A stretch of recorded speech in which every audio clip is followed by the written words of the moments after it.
Good evening. My name is Melissa Hosick. I'm the adult programming librarian here at the East Brunswick Public Library. Thank you so much for coming out, whether in person or online, to learn a little bit more about starting a new business as an immigrant.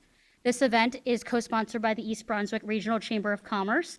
All these individuals are officers, and they'll probably talk a little bit at the end about what the chamber can do and help you support starting a business, and they will be sharing some of their stories and challenges.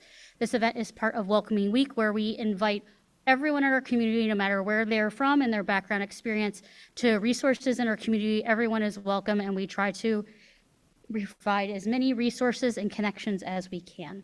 So we're very excited for this program tonight.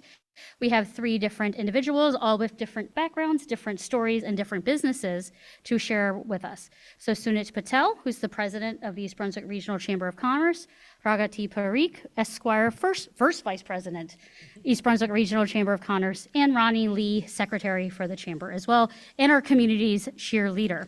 So thank you all for joining us. So I'd like you guys to talk each a little bit about what your business is, and then go into maybe your immigrant experience coming here to the U.S. Absolutely, Melissa. Thanks a lot for offering us to provide all the information to the community. We love to do that. So my name is Sunit Patel. As Melissa said it, I'm a certified public accountant as well as the financial advisor. And I am running the 2 offices. I came in this country since 1993. And when I came in, I was barely speaking English. All right, guys, so it was hard for me to understand. I study everything in English in India, but when I come over here, we don't use the English as a primary language. So it was a struggle. And once I understand, certain slang words we don't understand. So it was struggle in the starting, but when you get used to it, it was fun.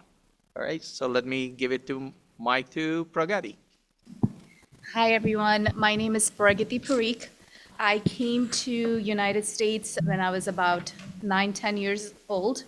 I started here in elementary school, to be exact, 4th grade. So all my education has been from United States, and the transition wasn't easy, but as Sunit said, we had a second language that we learned in India, and that was English. So as I was fairly young and didn't know basic English, the transition wasn't that bad. But as he said, it was a struggle, but we managed. Yeah, I am an attorney by my law practice is actually near here in Spotswood. I'm a sole practitioner, law office of Pragati J Parikh, LLC. And passing on to Ronnie. Good evening, East Brunswick. I'm Ronnie Lee. I am a licensed bilingual speech-language pathologist in my career path at Rehab medicine. I did immigrate from Taiwan, so I was made in Taiwan. And fortunately, with my parents, they gave me an opportunity for education in America when I was very young. So yes, all my academics have been in the United States. However, being fluent in Mandarin or Shanghainese, when we immigrated to Miami, they spoke Spanish, and I had to learn Spanish more than English. So it was a different opportunity, but certainly it's powerful to maintain your culture and your bilingual if you're able to.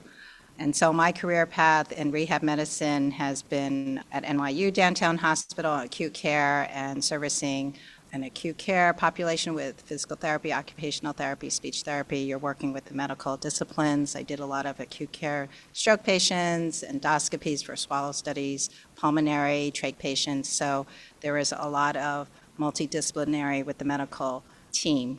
And that also led to long-term care, skilled nursing, but as a bilingual speech pathologist in communication, I also work with New York City Board of Education.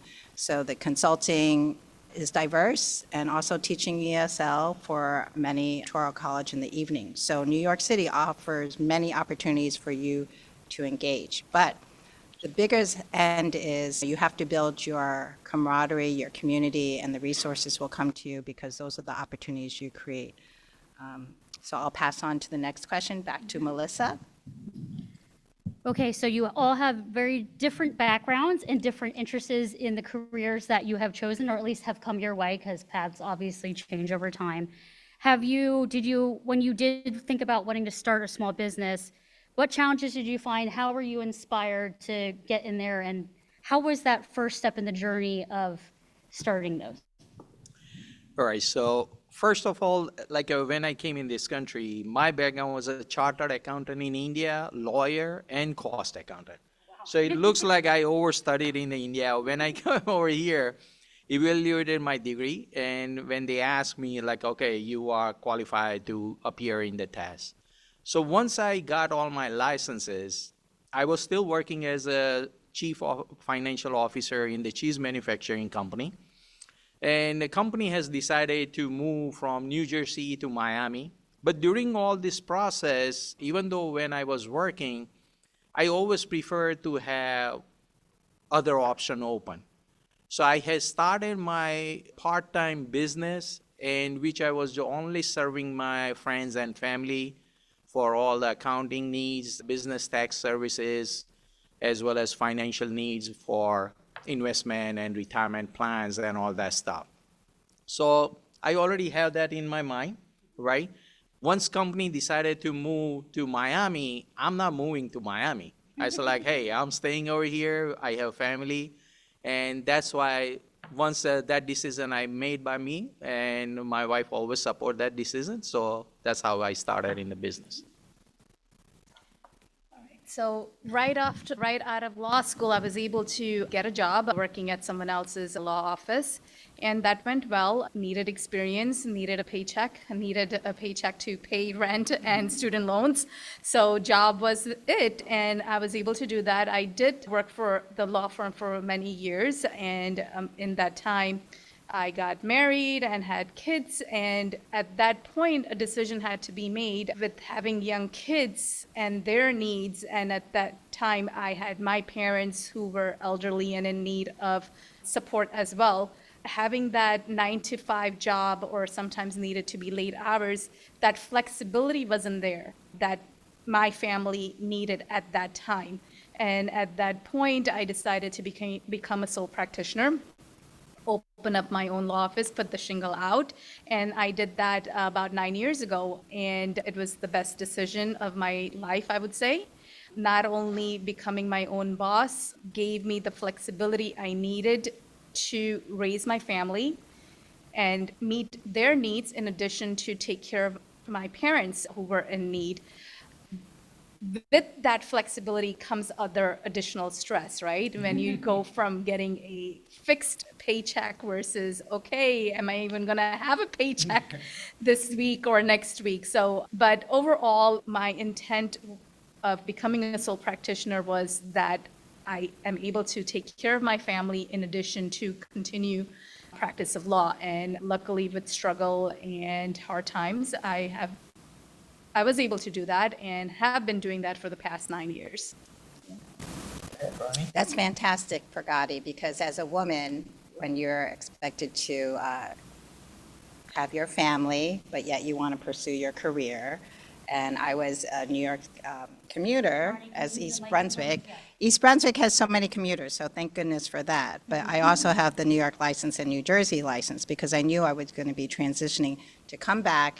And when the principal says, well, you're not back to pick up your own children from school, but meanwhile you're on call to do an assessment with the physicians for someone who's going to stroke out or can't swallow, you can't discharge the patient, you feel torn. So the transition came that I had to find private practice, colleagues here in East Brunswick, Center for Speech and Hearing Sciences, a private practice, and I started that to work with this great, wonderful team of audiologists and speech pathologists and the ENTs who are working in our neighboring medical facilities. So it was a great transition, but certainly the commute was still there because I did not want to leave New York City with all the possibilities and opportunities, and the financial reward is so much higher in New York City, as we know.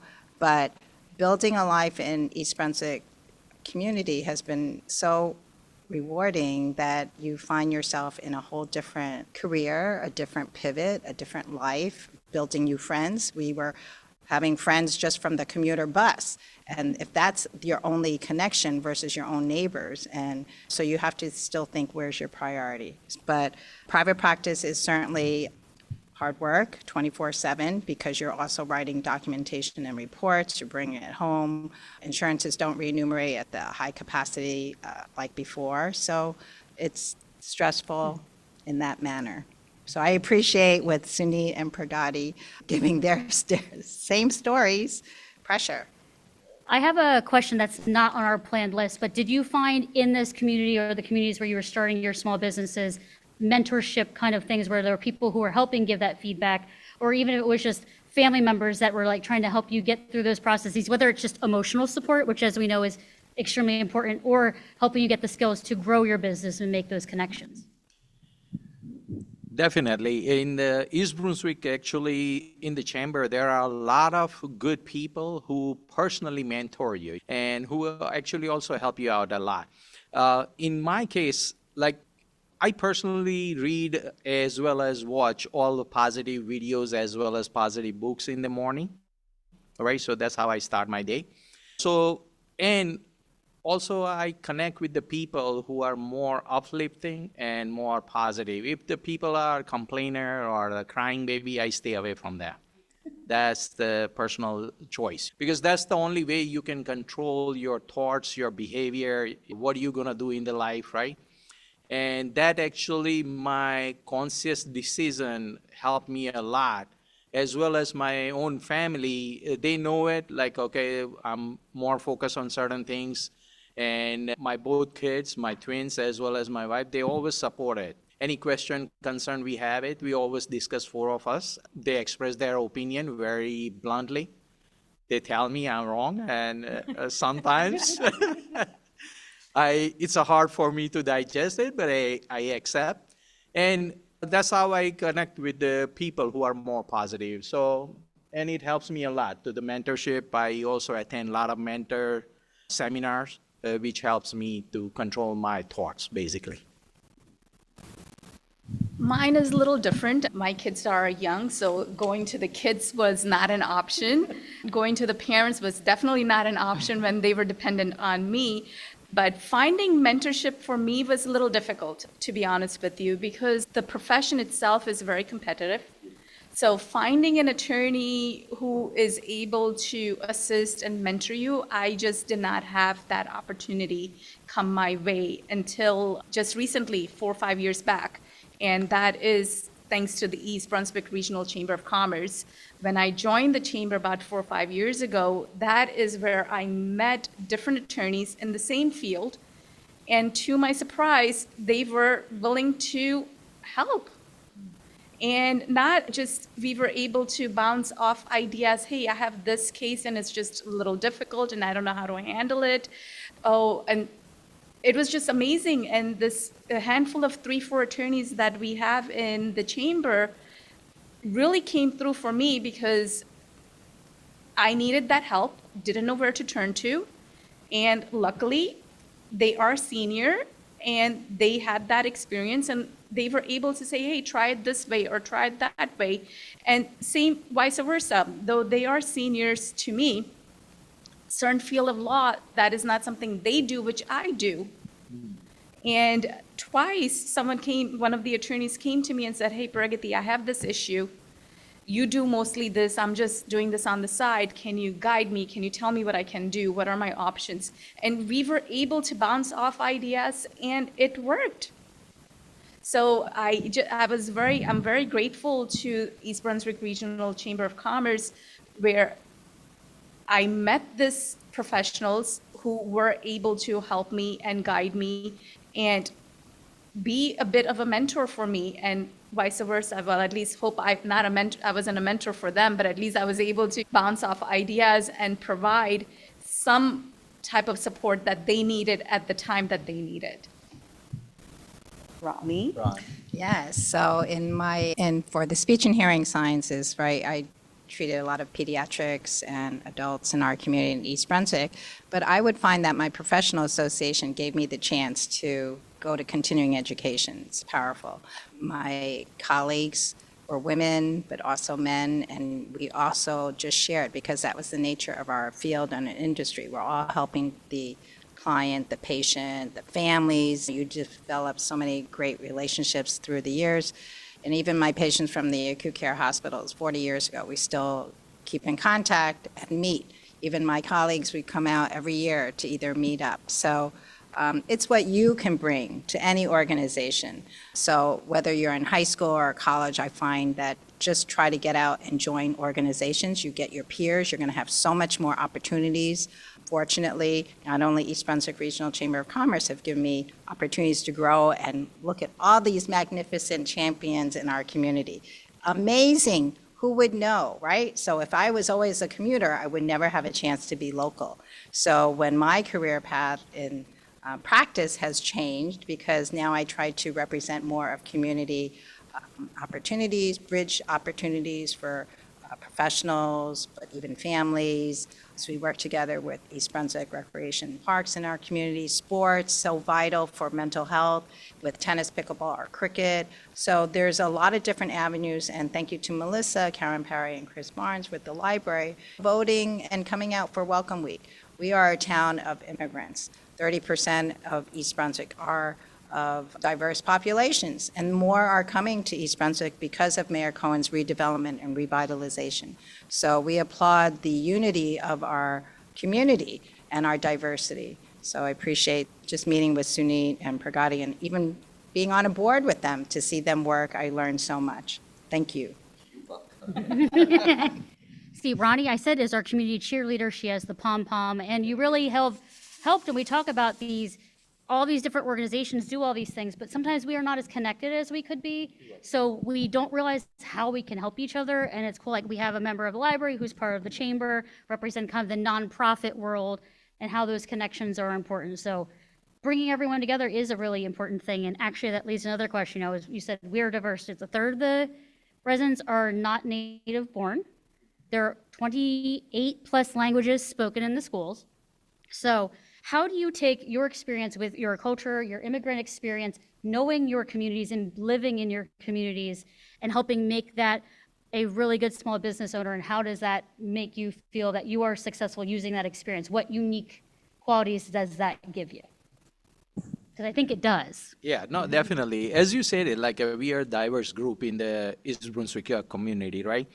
But also when you brought up and raised for specific culture, basically culture-wise, and as long as I think in our chamber as well as in the community, once you learn to accept everybody, everybody has their own way to express their feeling as well as their own religion, as everything basically, right?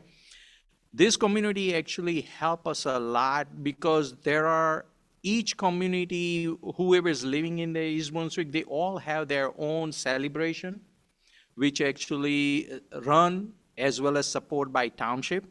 And that's the blessing, tell you the truth, because everybody enjoys, everybody participate. Like Ronnie and I, we come across so many different events, like a culture-wise, and we still go and celebrate each other's event. We always have fun.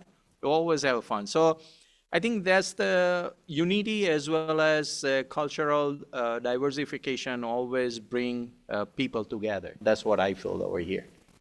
For me, diversity has benefited my business, my practice. I speak 2 different languages in addition to English. My parents are very cultural people. My family is very cultural. And I understand the background where they come from, their thought process. So when someone comes to me with their cultural background and they have expectations, or their tone might be a little harsh, but tone weight may be, or their physical way of speaking may be a little different or offensive, but because I know which culture they're coming from, it's a little easy for me to understand that and not be too offended and actually still be able to assist them with their question or concern. Especially with this diversity, things that happen back home are not necessarily the way it happens here. So that's a big difference, where, to just give an example, in India, there is no concept of a will. It's just understood that it'll just go to the next of kin. Here, things are a bit different. And when dealing with someone who's an elderly and is looking to do a will, and this is the concept that comes, oh, I can just do that. I'm like, no. It's not how it works in the United States. It's a little different. We have to do this and that and that. So knowing the culture background does help and benefit my business, knowing that diversity, understanding that every culture is different. They have a different demeanor in speaking. My family, I am very loud. Naturally, I am very loud. So you may think that, oh my God, she's so mean and she's so aggressive, but that's my nature. That's my natural tone. And if you know me, you know that's my tone and that's how certain cultures are. And if you know that's how the culture is, you don't get offended. You know that's just, there's no harm. They're just loving you and speaking to you in a normal tone. So knowing the diversity definitely does help the business and makes you better understand who you're dealing with. Ronnie. So if you're loud, Ronnie is quite Ronnie's loud on the quiet. sports, right? So You're you not can see quiet most of the time. my persona on the outside for every community member sees me as being loud. However, the Asian culture, right, behind closed doors, I have to be subservient. It's a very traditional role. And you say, wow, I'm in the woman of the, right, advocating for women's independence, opportunities, but yet you say, is it worth the fight? We all respect, but every culture, every family is unique. Volunteering is so important to me. That's why my role now has shifted after 40 years of my professional career. But now giving back as a volunteer to so many organizations is just so exciting. That's the joy when you see Sunit, sunshine, right? Happy. It's about fun. Bring the fundraiser, bring the fundamentals, bring fun, mental health. Share that you are so grateful to everyone you meet. Thank you is a great positive word. When I was interviewed for a U.S. Open champion to champion for tennis, I was interviewed by Novak Djokovic, right? He's Serbian. And I would say to him, how would I say thank you in Serbian? And he would say Kabbalah. So then I said in Chinese and Mandarin, I would say Shay Shay, and that's my maiden name. So I would prefer the question of say, how do I say thank you in your language? So if I say to Sunit, I learned, should I say shukriya or danyavad, right? But this is a dziękuję for Polish, right? The more you ask those questions as opposed to where are you from, it gets to be a little bit of a positive. As Sunit would say, find your positive. You can always bring joy. For my patients, yes, I will always bring joy. It didn't have a pom-pom then, but my pediatric population, my adults, I always gave them a tennis ball, and people would say, wow, what is that? Because people even come at Halloween coming up. I'm the house that gives Halloween candy and a tennis ball. Go to that lady, come every year. So you're finding a different way. It wasn't me marketing, but you're finding a way. What brings joy? My father would say, oh, all you have to do is smile. It's a gift. Be happy, smile back, but bring joy. And so in honor for my parents who gave me this opportunity of education and having a life of service, we do have a legacy for my parents, Jonathan Hsieh and Jane Hsieh, for medical school students, which are third or fourth year medical school students. So my siblings said, instead of an inheritance or a will, let's just put it towards scholarship. And I would say to the high school students, seek out as many scholarships that you can. Organizations are out there, grants are out there. This is what we have for federal, the power of getting everybody to know that when we are immigrants, we bring a lot of education, academics, but we also bring culture. When we celebrate the Lunar New Year, Diwali coming up, right? And it's just so exciting because when I started the cricket club as a founder, people would say, you're not even Southeast Indian. I said, yeah, I'm East Brunswick, so what's the matter, right? So whatever you do, you have to be more proactive, right? I learned that by becoming more confident through my career path. But mentors, when you ask, there are many around you that you never know what opportunities they give you. Like Sunit and Pragati and Melissa always give me many opportunities to speak, but I will pass it back to Melissa. The cool thing is that they are saying what is true. I see them out in the community and doing things, and we're excited that we also, as the library, can be a place that isn't a monocultural organization, that everyone is welcome and can bring their cool things. We've done Diwali, we've done Lunar New Year, we just had a Rosh Hashanah craft earlier this evening. And so those opportunities of bringing together, I think, is important, especially because not everyone has kids in the schools where they're having that brought in. So these people who are moving after retirees, or they no longer have kids in the schools, they're not thinking of those opportunities in the same way. Like the senior center does their little cultural nights and things. And it's great to see, as I came from a rural part of southern New Jersey where there was not a lot of diversity, but starting to seeing it even change there is just a really awesome thing and opportunity. And saying, we put a sign in the front of the library when you walk in that says welcome in over 20 languages. Going through and making sure that all of them were correct and all the fonts are correct and things was a fascinating experience. I'm talking to coworkers that I didn't really talk to in the same way, just to do this small thing, but they were so excited, being like, I'm part of this. And like, it doesn't matter what role you are, but they all contributed. So it's good to see all that symbiotic, collaborative things going. That's why I love East Brunswick. What are some things that us as community members, non-business owners, or the community, or even local or other government can do to help support small businesses and also support you now or new people coming down the lane who are looking at these opportunities? What kind of other support? We obviously have the chamber, but what kind of other support can we provide to small business owners in our community? That's a great question. So whether they are the business owner or the non-business owner, that's what you ask. Yeah, how can a non-business owner help the business owners in the community? Oh, that's a great question. Very easy, right? Whoever lives in the East Brunswick, as well as all surrounding towns, definitely try to attend any of the free seminar, as well as we are having a East Brunswick Day. You will meet a lot of businesses who gonna have their stall over there. You can meet a lot of people there, right? As well as the word of mouth. Like I'm providing the certified public accountant, so CPA services as well as financial services, right? You can ask somebody and they will say, hey, listen, talk to Sunit Patel. He can guide you. Very different. So I also speak the 3 different language. I can definitely explain you what is good for you, what is not good for you, how it can help you out, right? So non-business owner can definitely do or connect through the community. We have a lot of different events going on in the East Brunswick Public Library, as well as surrounding town. And if you reach out to the East Brunswick Township website or public library website, you will see a lot of events going on, which is non-business events, right? Once you attend it, you will find more action, more events, information, as well as how you can connect with the different people, right? So I would highly recommend to do that. Well, mine is very simple. Non-business owners or business owners can support local business owners, period. Shop local, shop surrounding areas. You need an attorney, look up for attorneys in East Brunswick, nearby in Spotswood, what that is close to you. Shop local. Simple recipe. Shop local. There's a lot of services that we offer to our community.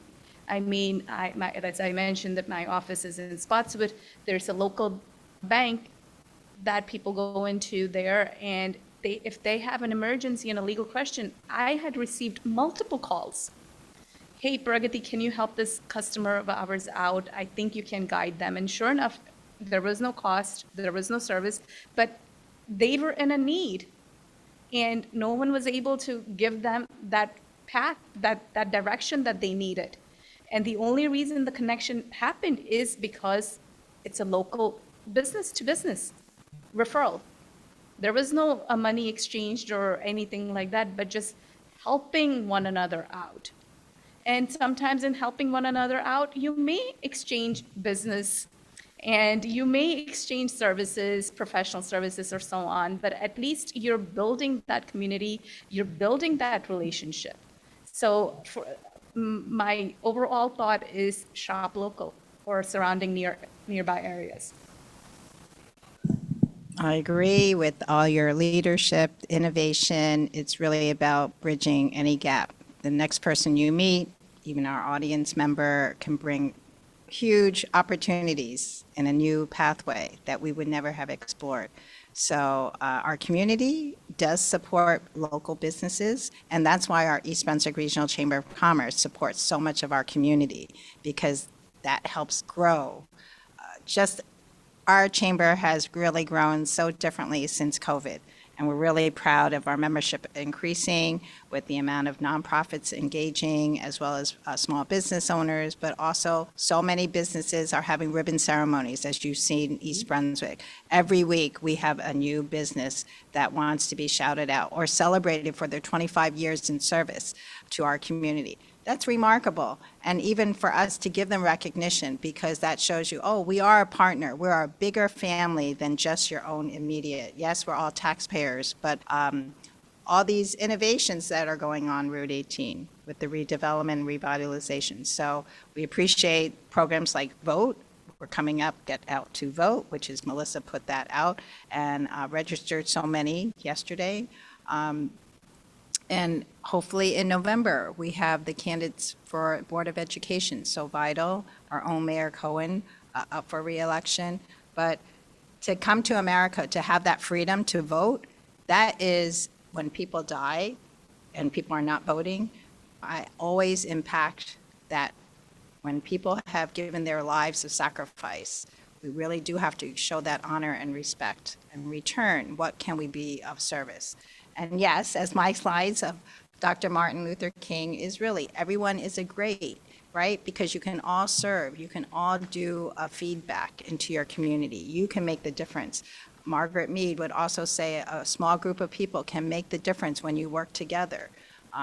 Henry Ford would say, yeah, you come together, but you can grow together, keeping together, and then you make progress. And it's really evident when we see each other and just introduce your names, not just hey you, but each one of us do know people by their names. And that is one way of coaching that carries over. Children feel validated, adults feel validated, and it is a way of just saying thank you, we appreciate you, because everyone, as I would say in my terms of thank you for your ACE service and leadership, because you're strengthening a lot of our community champions. So the last question until we open up to the audience. So if you're in the chat on Zoom, please type your message in the webinar chat and I will relay it to our panelists, whether it's for all of them or specifically, you can let me know, and also for people in the room. But there's a lot of fear for starting a new business. There's a lot of, as a solo practitioner, there's a lot of stress into making that decision. You all have talked about those were big steps to make that decision. You had to really think them out. And also with things that are happening in not necessarily in our community, but in other communities in our country where being different is still being pushed back more than it should be. What advice would you share for people who are not native to the US, come with diversity and stories and things to feel comfortable enough to make that step and move into becoming a business owner? So I would say it's like, first of all, if you want to run any business or be a business owner, right? Fear always going to be there. We just have to learn how to face the fear and still move on, right? Also, you got to make sure like whatever you want to do in the life, first you have to have the passion about it. Any business we do it, right? And also you need to enjoy what you do. If you don't enjoy as a business owner or anything you do in the life, then it's not fun. So to be a business owner, fear is always going to stay there, even though you become a successful, right? If anything new come in the life, fear, it's going to create the fear in our brain. So still take action. And once you take action, you will see how it will be turning out. And then you will contact the mentor. Whoever is mentoring you, they can guide you that, hey, it happens, this thing happened to me, and you can move on. So fear going to stay there no matter what. So picking back on what Sunit said, fear is here to stay. Fear is part of life. We learn to live with it, we learn to deal with it, and we still live. At the end, you have to make a decision. What is most important? Are you going to give into this fear, or you're going to go after your dream, or whatever you choose to do? For me, the situation was, okay, should I stay home and not practice law? And how am I going to take care of my 3 kids? How am I going to take care of my parents? What am I going to do? The options were very limited. So the fear that I had, oh my God, I'm going to drop on the floor, I'm going to be kissing the ground, not succeed. The fear definitely was there. But at what expense would I not follow my dream, not provide for my kids? So the fear was there, but had to take a back seat. I had to toughen up and say, nope, sole practice is what I want to do, because that's what is going to give me the stability that I need, the flexibility that I need to take care of my family.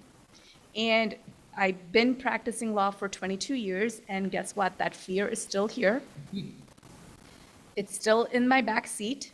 Sometimes it tries to come on the passenger front seat, but we have to learn to manage. And that's, if you don't manage, you will lose. And the cost of you losing is very great when you are a small business, because there's a lot that depends on that. When I practice business transactions, I have opened up businesses for clients, and unfortunately, I have closed down businesses for clients because they were not successful.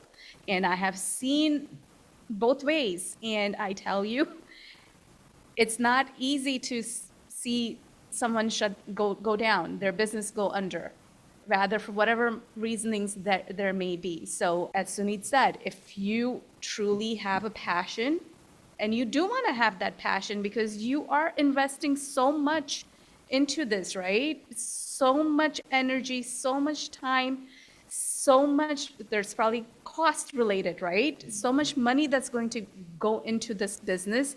On top of that, your families, they're all attached, right? Your family is supporting you for this business. Their hopes are attached. So it has to be thought out. Is this what I want to do? Yes or no? Yes, I want to do this. Okay, great. The fear is still there. It's walking right next to you, but you're continuing to walk. You're not going to come to a full stop. You're going to continue walking because that is your dream. That's what you want to achieve. And whatever battle comes your way, you roll with the punches. I've been doing this for 22 years, being a sole practitioner of that 9 years, and I can still tell you I'm rolling with the punches. So accept the fear, but do not let it take over. Or you can find alternative strategies, right? So that you don't let the fear overwhelm you. Pressure is a privilege, and that is written by Billie Jean King. She is our U.S. Tennis Association, big women's empowerment, and as a tennis champion, as a competitor, sports is very much a business, right? So when she had expressed that, and being at the U.S. Open annually, I coach for the Arthur Ashe Kids Day, and it's remarkable to see the impact. So whether you're marginalized, not having the opportunity, special needs, whatever you can do to impact someone's life, whether it's just business or sports or health or advocating for your community, everyone is an independent contractor too. So that's a different entity, keeping a full-time job with the benefits, but also as we all start that way, but then eventually finding the resources to become a private practitioner, but then you get the headaches. So then you sell your private practice and then you go back to being a consultant, because then we don't have the pressure of saying that you have to be in there. There aren't any jobs of 9 to 5 as much as now remote, and everyone's flexible, but many more independent contractors. So if that gives you peace, you have to find innovative ways. As young people have done so much side hustles now as entrepreneurs, it's a different generation when you have the web, online, and businesses that are just so lucrative that they're my future. So I hope that they can teach me too. I am a mentor for others. We have organizations like Asian American, Pacific Islanders of East Brunswick. So that is a new nonprofit, and I'm their senior advisor. But to see that these are young families, that they want more Asian curriculum in the schools. So yes, now Chinese is a language offered in our schools, beyond just Spanish, French, and Italian. So it comes to a group of us that can make change. So I hope you recognize that East Brunswick Regional Chamber of Commerce does support a lot of our town and vice versa, but we are so diverse and looking forward to grow even further with the leadership of Sunit and Pragati and Larry Kroll. So does anyone online or who's here in the audience have any questions? Okay, and we're gonna, so if you may have to, guys, help me rephrase it. The cord won't go that far, so go ahead. Okay, so the question is about the chambers making that transition from a full-time job and making that transition to the other side. What kinds of things can the chamber offer to help people who are considering or starting that transition? Like, So let's first of all, anybody who's doing the full-time job, right, and they want to start any business. So first find out what kind of the business you want to start, right? Are you passionate about it? How much work you want to do that, right? So all that, once you agree with everything and you want to start it, in the East Brunswick Public Library, there are a lot of events, as I said, going on, which is also sponsored by New Jersey state government, right? And as well as some of the speakers come from the government authority, which provide you more information about it, like how you started, what kind of the fund you can receive it, what the process has to be done. So I would definitely do that first. My suggestion would be as first, you have a full-time job. Naturally, you're not willing to give that up until the part-time gig really turns into a full-time job. So you have to learn to balance the two. That's the main thing. Learning to balance the two is something that you have to do, and I'm sure you'll do it. As far as the part-time job that you really want to make sure grows into your main career, start little by little coming to the events at the library, coming to the EBRC Chambers evening events that we have, networking events we have. We have a breakfast breakfast networking event once a month in the morning. If you're able to, from your full-time job, if you're able to spare an hour, come to those events where you are able to network with people. And doing that, you may find out, oh, this person did it this way, they transitioned this way, or hey, that person is able to support my part-time job. He's a referral. He's a source of maybe a client to be. So those are the things that I would suggest that you kind of transition into little baby steps, right? There's not a huge financial, you're not putting out money, so much financial investment, but definitely that time investment is there because your physical need is going to be there. You physically are going to be attending events at the library or events at the chamber, right? So you physically have to be invested. And as you get more invested, you'll meet different people. And from here and there, you always find connections, right? I'm sure it's someone else who did the same transition from full-time to part-time in that same field may give you some pointers, or, hey, you do this on the side. I was looking to do this. Can you help me? And you end up landing a client. Yeah. Ronnie? What's your specialty? What's your specialty? So IT, so a lot of consulting, right? Even though in your full-time position, so you're hanging on to that. But are there other colleagues that you have that are consulting? Are there other agencies that, so you already are searching, but keeping consulting work is also lucrative because you're expanding your contacts, so. The chamber has, I think, at least, three? We have many or four? IT, yeah. Four IT consultants, yes. So They all are running different businesses, yes.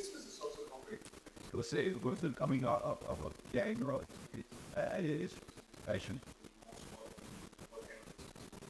Yeah. Yeah, boy.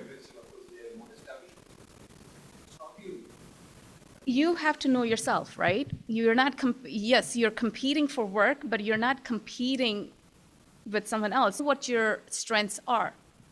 And in this chamber, as I mentioned earlier, there's multiple attorneys. They're all my competitors. We compete. We have similar field of practice that we do. One may overlap the another. But nonetheless, they're still mentoring. We're bouncing off ideas and things like that. So everyone, even though they're my competition, I don't see them individually as my competition, right? When I come to the chamber, they come to the chamber, I network, they network. who you are going to gel with, who you're going to feel comfortable with, it's your personal decision.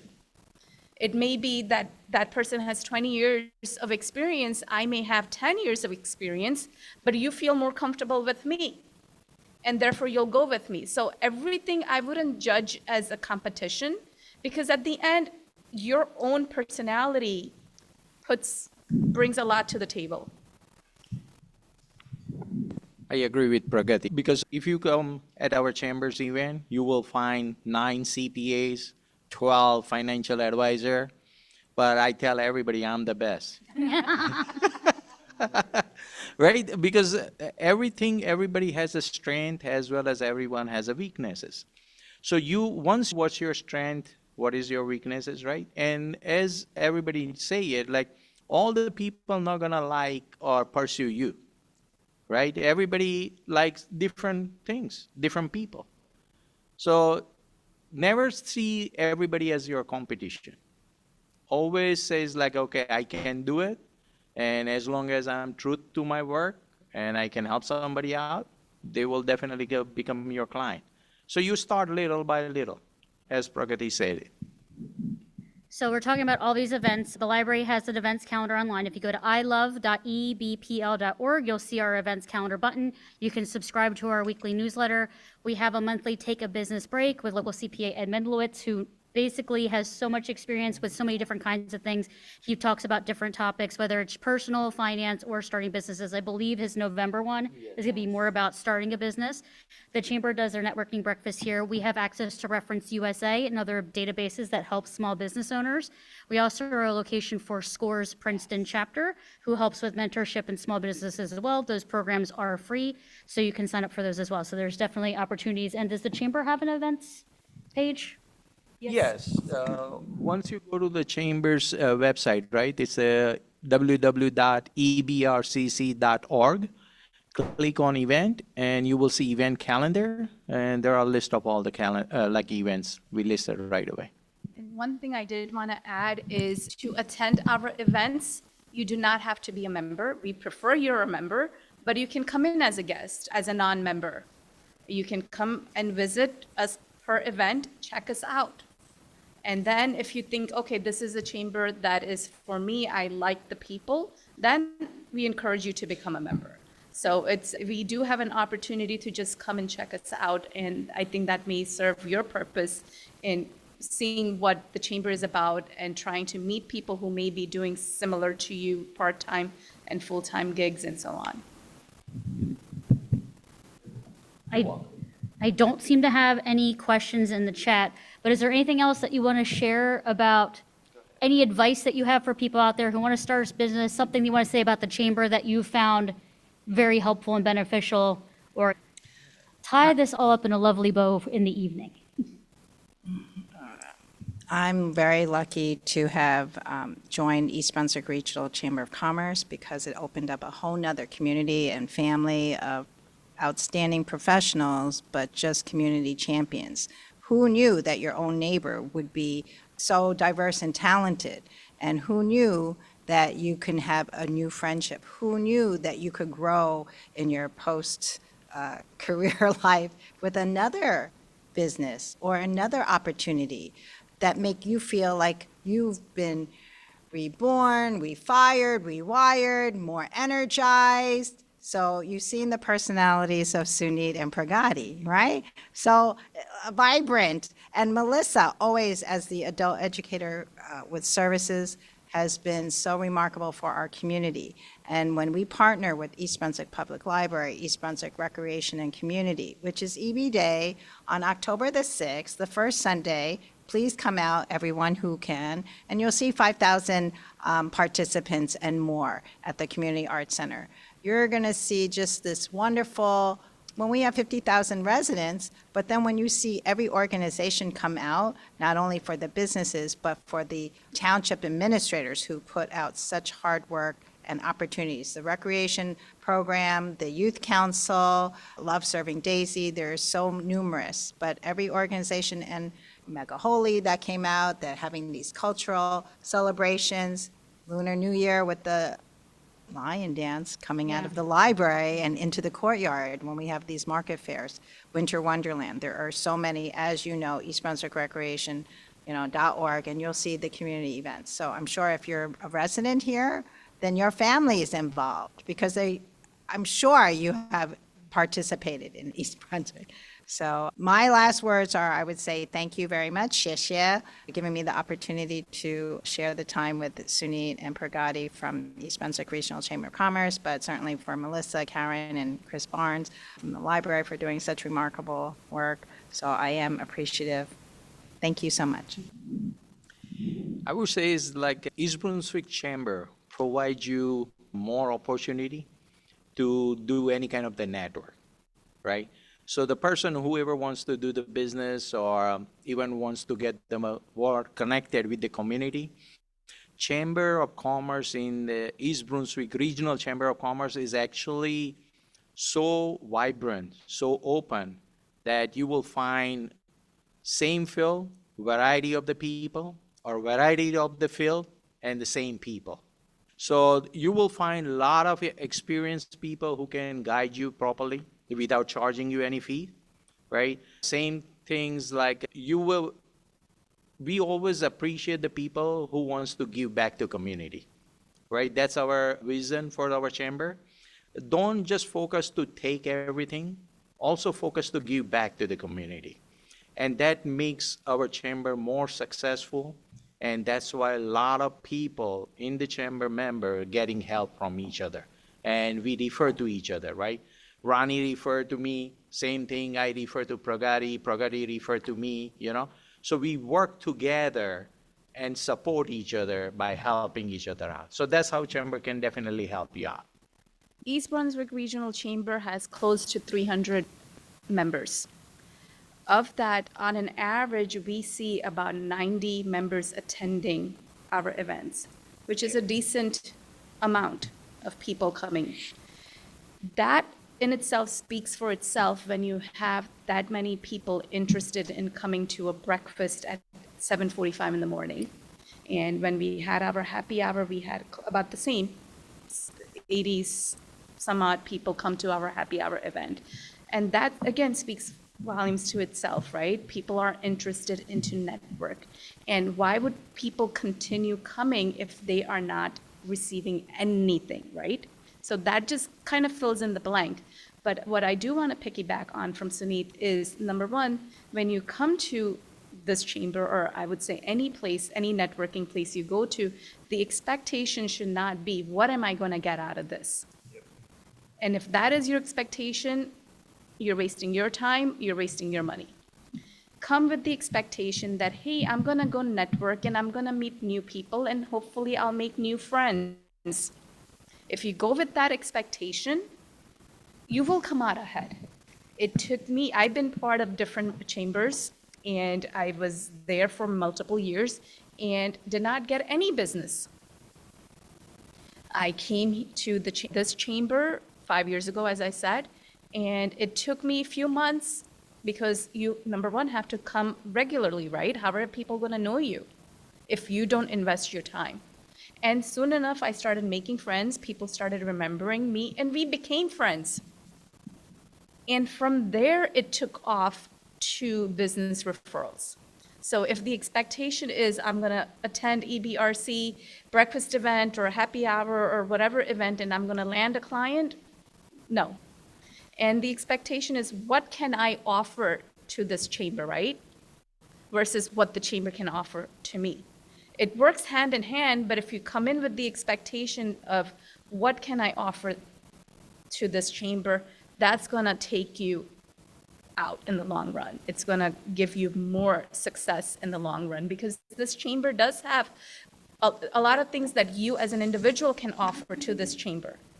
Okay, we have presentations educational seminars that we open up to our members where they can present topics of interest to our members. So yes, you are presenting, you are focusing, you are technically you're presenting your business, your expertise, but you're benefiting the chamber, right? In hopes of maybe someone is listening and will come out and retain you for your services. So if you think of it that way, what can I do for the chamber?